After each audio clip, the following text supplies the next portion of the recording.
Hey, coucou mes jolies paillettes. Aujourd'hui, ce sera un joli tuto. Vous êtes une petite dizaine à m'avoir demandé, mais comment fais-tu pour faire un petit sac gourmandise sans pour autant avoir de moule? Donc, je vais vous faire ce tuto. Je vais vous montrer étape par étape. Donc, surtout, ne ratez aucune étape de cette vidéo pour bien réussir votre projet. Vous me suivez? Allez, prenez votre boisson, installez-vous, abonnez-vous pour ne rien louper des prochains tutoriels. Et c'est parti! Voilà, donc j'ai tout préparé. J'ai déjà fait le montage de mon futur porte-clés. Donc j'ai déjà mis la petite vis au bout, le petit embout, voyez. J'ai aussi déjà mis le petit pompon, comme ça on gagnera du temps. Vous savez toutes comment monter vos bijoux, vos petits porte-clés. Voilà, j'ai préparé quelques petits cabochons de couleurs. J'ai choisi dans les tons rose, mauve, rouge, nacré, blanc. Voilà, des tons qui vont bien ensemble, pas trop. Après, vous voyez ce que vous souhaitez mettre, si c'est des petites tranches de pâte polymère en fruits, des fleurs, enfin vous voyez ce que vous voulez. Et puis j'ai déjà préparé ma résine, donc très peu, étant donné que ce sont des tout petits sacs que nous allons faire. Elle est déjà bien mélangée. Je vais y glisser dedans directement mes petits cabochons afin qu'ils s'imprègnent bien de la résine. Voilà, et bien évidemment on ne perd pas ses bonnes habitudes. Hop, on prend un papier cuisson pour protéger son plan de travail. Voilà, nous commençons. Allez, il vous suffit juste d'avoir un petit sac zip comme ça, les petits sacs en plastique que vous recevez lorsque vous faites des commandes. Alors vous pouvez prendre un sac moyen ou un plus grand. Donc moi j'ai pris ce qu'on trouvait de plus petit sur le marché. C'est vraiment pour des petits bijoux, pour des toutes petites pièces. Donc il suffit juste de le remplir. On va y aller doucement. On va éviter de créer trop de bulles, donc on va mélanger doucement. On va surtout verser aussi doucement. Voilà. On va remplir notre petit sac. On l'ouvre bien. On n'hésite pas à mettre le doigt dedans pour que le plastique soit bien écarté à l'intérieur. Essayez de prendre un gobelet avec un bec verseur. C'est beaucoup plus simple avec le bec verseur. Vous remplissez à hauteur que vous souhaitez. Voilà, mes petits cabochons glissent, ce qui permet au reste de la résine de couler en même temps. Voilà. Alors maintenant, on va faire en sorte de bien fermer le zip. Surtout, on le ferme bien. On met en place nos petits sujets. Le bord de votre sac, une fois qu'il est bien fermé, vous le repliez. Vous le repliez et vous prenez un petit bout de scotch pour le maintenir plié.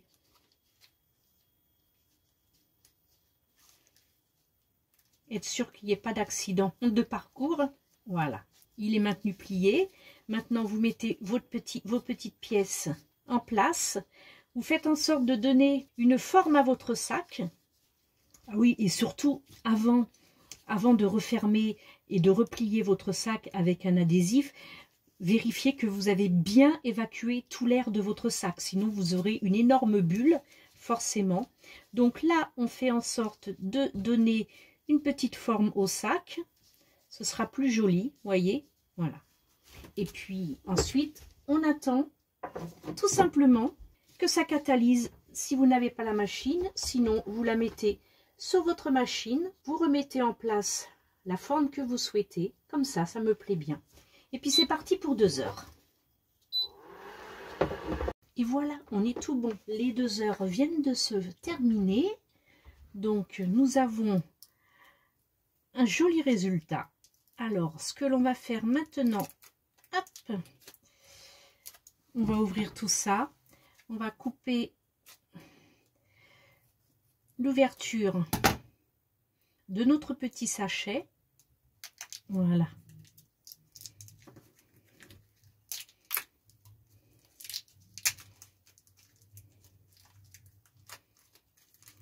C'est bien catalysé, il n'y a pas de souci. Voilà ce que ça donne. C'est joli. On a l'impression que c'est un petit sac rempli d'eau. J'aime beaucoup, c'est très original. Évidemment, ici, on va ébavurer les coins parce que, étant donné qu'ils ont durci et qu'ils sont pointus, c'est piquant, tranchant. Donc, on va ébavurer ça. Et en attendant, comme c'est encore tout frais, on va pouvoir donc pré-percer notre petit porte-clés. Alors, on peut le faire au centre, on peut le faire sur le côté. Moi, je vais le faire sur le côté. Voilà, allez. On va pré-percer ça. Ça rentre tout seul. C'est parfait. On va mettre notre petite vis.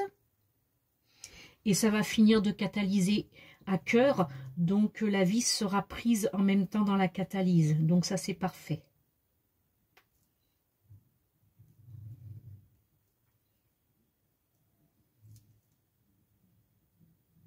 Voilà. Et voilà le rendu. Allez, un petit coup d'ébavurage. Histoire d'arrondir un petit peu les angles, comme on dit. Et voilà ce que ça donne. C'est vraiment très joli. C'est original. C'est brillant, étant donné que le plastique à l'intérieur, c'est un petit sac brillant. Donc, la réalisation, elle aussi, est brillante. Vous pouvez, si vous le souhaitez, avoir un rendu plus brillant, y mettre une couche de vernis. Bon, je dirais pas de faire un glaçage résine, parce que, étant donné que ce petit sac est quand même un petit peu biscornu, ce sera difficile de faire tenir la résine. Elle coulera d'un côté ou d'un autre, mais elle restera pas sur place. Donc, il vaut mieux, pour un rendu net, de le faire au vernis. Sachez que le vernis, par la suite, s'écaille. C'est pour ça que moi, je préfère, à la limite, laisser vraiment tel que c'est. Je vous ai allumé ma petite lumière, parce que je pense que vous verrez mieux. Voilà, un côté, l'autre côté. Bon, l'autre côté, ça fait plus à plat, c'est normal, puisque le sachet était posé à plat, donc on voit bien le dos. Mais côté endroit, c'est vraiment très joli. Voilà, voilà. J'espère que ce petit tuto rapide vous aura plu. Si vous avez aimé, un petit pouce en l'air pour me soutenir. N'oubliez pas de vous abonner si ce n'est pas encore fait et de partager la vidéo sur vos réseaux. Des bisous à toutes et à tous et à très vite. Bye, ciao, ciao.